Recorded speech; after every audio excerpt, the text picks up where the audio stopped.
I know what you're thinking. Oh gosh, another real estate YouTube person making another video about the housing market crash and their thumbnails with their concerned faces or houses on fire in the background, talking about the housing market crash and the housing bubble pop and all this. A lot of those perspectives are coming from people from their nice house, like their really nice multi-million-dollar house, investors, or, people up here, telling you down here how things are. I'm a real estate agent who's been in the trenches with home buyers and sellers for this past year, and I can show you what is actually happening in this market. What are home buyers and sellers experiencing right now? And if right now, the end of 2020, is still the right time to buy. In my last video about this topic, I basically concluded that you shouldn't be buying a house right now unless you're super well financially prepared, you have your savings, ready to go, and you have a strong desire or need to move out right now. And I will say that perspective has changed for me, and I will definitely tell you what that perspective is. But first, what I want to talk about is what are the things that I've seen that have stayed the same since I made that video, and what are the things that have changed since I made that video, especially in the home buyer, home seller market. So first and foremost, interest rates are still freaking crazy. You're going to probably notice that most of the realtors and lenders out there that are trying to push you to buy right now are going to use this as their main motivating factor. It's so crazy right now because when I help somebody buy and I look at their final numbers for their monthly payment, I do one of these. I just helped somebody buy like almost a $300,000 house and their payment was like $1,300. I remember $1,300 being in a low 200s like a year, 2 years ago. And it's just insane that they're getting so much more house for such a less payment. One thing that has adjusted though is inventory. I will say that it has been steadily rising and has been calming down a little more. You would think it would be calming down a bit because the inventory is slightly rising, but there's actually something else happening here. For the last 6 months, we've seen a huge explosion of values. Whether it's new construction or the resale market, houses have grown unnaturally fast. The housing prices are increasing at such a rate that home ownership is becoming unobtainable for your standard first-time home buyer. When I talk about your standard first-time home buyer, I'm talking maybe somebody that works 9 to 5, maybe it's a two-person working household that make okay money, or one-person working household that makes good money, and they're able to scrounge up a little bit of down payment, and maybe they need some help with closing costs. Those buyers absolutely have no chance in this market. Yes, there is a very slim chance you can find a seller who's willing to pay your closing costs. But at the end of the day, right now, the offers I'm seeing being accepted are people who have their own down payment, their own closing costs. So when I say it's calming down, I mean it's calming down where there's houses aren't selling for $40,000, $50,000, $60,000 anymore, at least in my area. Now, from right here in California, it's still pretty crazy, but California and crazy are like the same thing. Like you guys are just crazy over there with the real estate market. So I kind of don't look at your market as the national average. I just lost half of my subscribers. Anyways, enough about California. Sorry about that. So it's not going too crazy anymore where you have to go give an arm and a leg in your firstborn to get your offer accepted in some areas.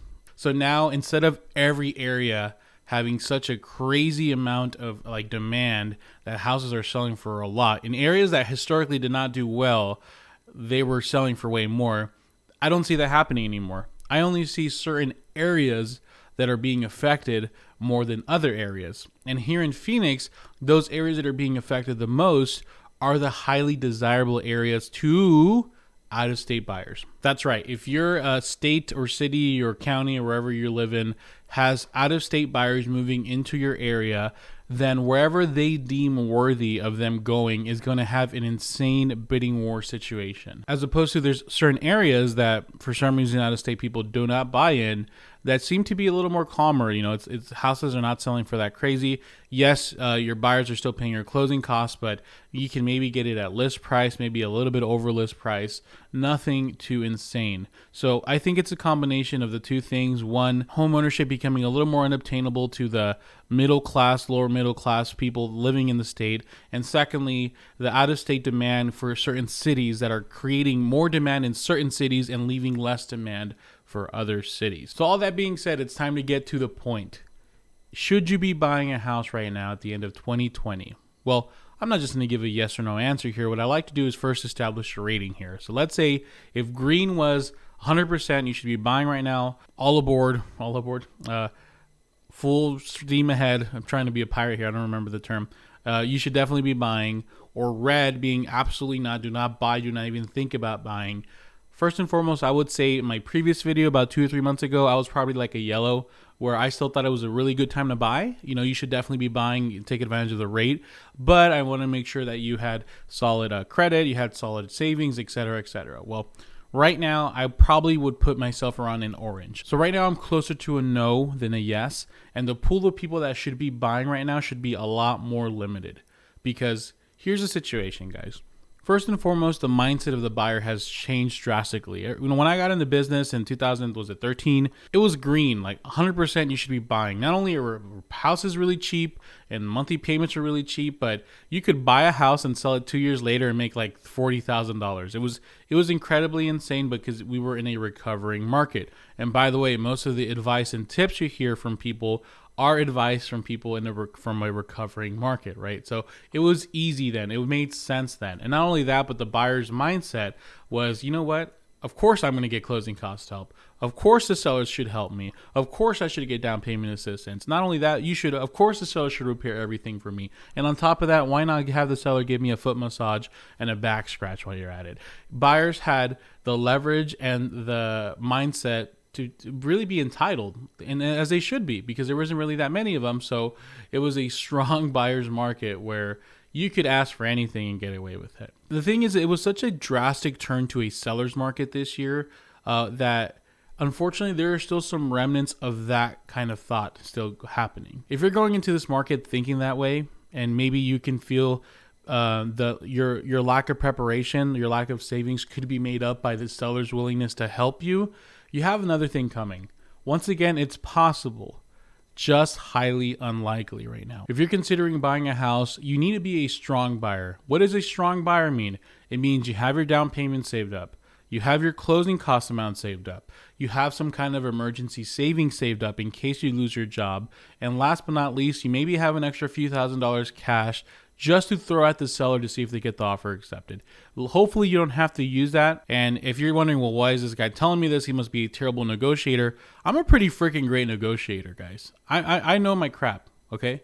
And right now, the buyers that are having a lot better luck, that either are beating out my buyers or the buyers that I have that have this, are ones that can simply say, you know what? We're going to offer $10,000, $20,000 above value. Sorry, not value, list price. And on top of that, we're going to give you an extra $3,000 on whatever it appraises at. Those are the things that work. Even $5,000. That's another one that's helped. People waiving their inspection, their appraisal, all kinds of things. And they're able to take these risks because they have more savings, they have more preparation, and they just have the mindset to do it. If you think you're one of these people that are able to buy right now, awesome. You're prepared, you're ready, you're going to get an amazing monthly payment. But I strongly implore you keep this house for a long term. Like I've said before, the days of having a house for 2 or 3 years and selling it and being rich is gone. Ride the wave of whatever's going to happen in the future. Even like literally this morning, I don't want to say his name because I get demonetized. Let's just say Trump was diagnosed with COVID, and who knows what's going to happen to the market because of that. So you want to make sure you keep this house long term. You have the monthly payment you can afford.